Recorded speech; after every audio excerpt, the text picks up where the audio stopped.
सतगुरु नानक परगटिया मिटी धुंध जग चानन हुआ।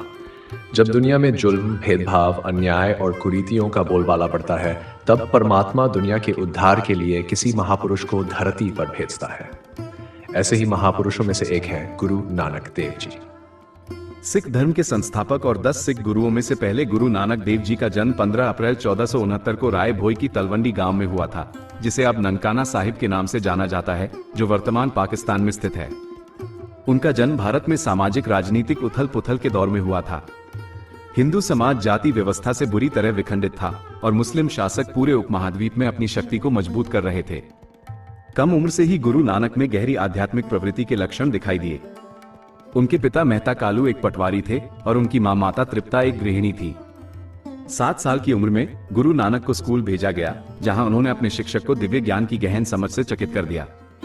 जब उनके शिक्षक ने बाल नानक से ओम लिखने को कहा, तो नानक ने ओम की जगह एक नया प्रतीक लिखा, जिसे एक ओमकार कहा जाता है, जिसका अर्थ है ईश्वर एक और सर्वव्यापी है। यहीं से हिंदुओं और मुसलमानों से अलग सिख धर्म की शुरुआत हुई। जब गुरु नानक के पिता मेहता कालू ने उन्हें जनेऊ पहनाने की कोशिश की, जो हिंदुओं द्वारा पहनाई जाने वाली एक पवित्र धागा होता है, जो उनके धर्म में दीक्षा का प्रतीक होता है, तो गुरु नानक जी ने इसे पहनने से इनकार कर दिया। ये समारोह हिंदू संस्कृति में परंपरागत रूप से महत्वपूर्ण होता है, जो एक युवा लड़के को उसके धार्मिक कर्तव्यों में दीक्षित करता है। समारोह के दौरान जब पुजारी जनेऊ को गुरु नानक के गले में डालने वाला था, तो गुरु नानक ने पूछा कि इस धागे का क्या महत्व है और क्या इसका कोई सच्चा आध्यात्मिक महत्व है। उन्होंने पूछा कि यदि यह आध्यात्मिक शुद्धता या धर्मी जीवन की ओर नहीं ले जाता, तो फिर बाहरी प्रतीक के रूप में इसे पहनने का क्या मूल्य है। गुरु नानक ने कहा कि सच्ची आध्यात्मिकता और शुद्धता व्यक्ति के कर्मों, चरित्र और भगवान के प्रति समर्पण से आती है, न कि बाहरी प्रतीकों से। उन्होंने ये भी कहा कि ऐसा धागा जो टूट सकता है, गंदा हो सकता है या खो सकता है, उसका कोई असली मूल्य नहीं है। इसके बजाय उन्होंने करुणा, सत्य, संतोष और आध्यात्मिक ज्ञान के रूपक धागे की बात की। ये घटना सिख धर्म में महत्वपूर्ण है, क्योंकि यह गुरु नानक जी की उन शिक्षाओं को दर्शाती है जो पाखंडवाद के खिलाफ थी और बाहरी प्रतीकों के बजाय आंतरिक आध्यात्मिकता पर जोर देती थी। इस घटना ने एक महत्वपूर्ण मोड़ लिया, जहां उन्होंने मौजूदा सामाजिक और धार्मिक मानदंडों को चुनौती देना शुरू किया, जिससे अंततः सिख धर्म और मजबूत होना शुरू हो गया। जैसे जैसे नानक बड़े होते गए, उनकी आध्यात्मिक खोज तेज होती गई। 16 वर्ष की आयु में उनका विवाह बीबी सुलखनी जी से हुआ, जिनसे उनके 2 पुत्र श्री चंद और लक्ष्मी दास हुए। हालांकि उनके घरेलू जीवन ने उन्हें उनकी आध्यात्मिक खोज से नहीं रोका। उन्होंने बहुत समय ध्यान लगाने और महापुरुषों, संतों और विद्वानों के साथ चर्चा करने में बिताया। नानक जी के जीवन में निर्णायक क्षण 30 वर्ष की आयु में आया, जब उन्हें एक दिव्य अनुभव हुआ जिसने उनके जीवन को हमेशा के लिए बदल दिया। ऐसा कहा जाता है कि एक सुबह बेई नदी में स्नान करते समय नानक जी 3 दिनों के लिए गायब हो गए। ऐसा माना जाता है कि इस दौरान वे ईश्वर के ध्यान में लीन थे। जब वे फिर से प्रकट हुए, तो उन्होंने घोषणा की, कोई हिंदू नहीं है, कोई मुसलमान नहीं है, इसलिए मुझे किसके मार्ग पर चलना चाहिए? मैं ईश्वर के मार्ग पर चलूंगा। ईश्वर न तो हिंदू है और न ही मुसलमान, और जिस मार्ग पर मैं चल रहा हूं वो ईश्वर का है। इस कथन ने सभी के लिए एकता, समानता और प्रेम का संदेश फैलाने के लिए नए और अलग सिख धर्म की शुरुआत की। गुरु नानक जी ने अपने बचपन के दोस्त भाई मर्दाना जी को साथ लेकर अपने संदेश को फैलाने के लिए उदासी के रूप में जानी जाने वाली लंबी यात्राओं की एक श्रृंखला शुरू की। 24 वर्षों की अवधि में उन्होंने पूरे भारत और उसके बाहर Pakistan, Afghanistan, Iran, Iraq, Saudi Arab, Tibet, Sri Lanka और बांग्लादेश के कुछ हिस्सों की यात्रा की। उन्होंने विभिन्न पृष्ठभूमि, धर्मों और संस्कृतियों के लोगों से संपर्क किया, अपनी शिक्षाओं को साझा किया और स्थापित धार्मिक प्रथाओं को चुनौती दी। इन यात्राओं के दौरान गुरु नानक ने हिंदुओं और मुसलमानों दोनों के महत्वपूर्ण धार्मिक स्थलों का दौरा किया। उन्होंने हरिद्वार का दौरा किया, जहां उन्होंने सूर्य की ओर जल अर्पित न करके बल्कि अपने खेतों की तरफ पश्चिम की ओर मुख करके जल अर्पित करने लगे। इससे गुरु नानक जी ने पूर्वजों को जल अर्पित करने की कुप्रथा को चुनौती दी। ये कार्य उनके द्वारा कर्मकांड के बजाय व्यवहारिक जीवन जीने का प्रतीक था।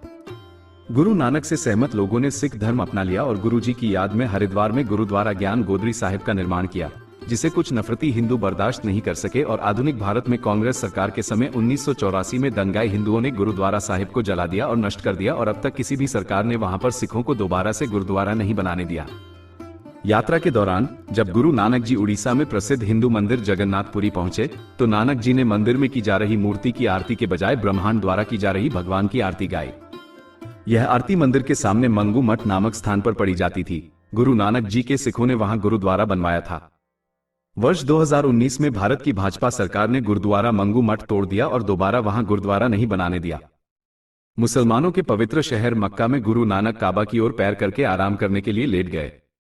स्थानीय काजी रुकनदीन के पूछने पर नानक जी ने जवाब दिया कि अगर ईश्वर हर जगह है तो ऐसी कोई दिशा नहीं है जहां व्यक्ति को अपने पैर नहीं रखने चाहिए।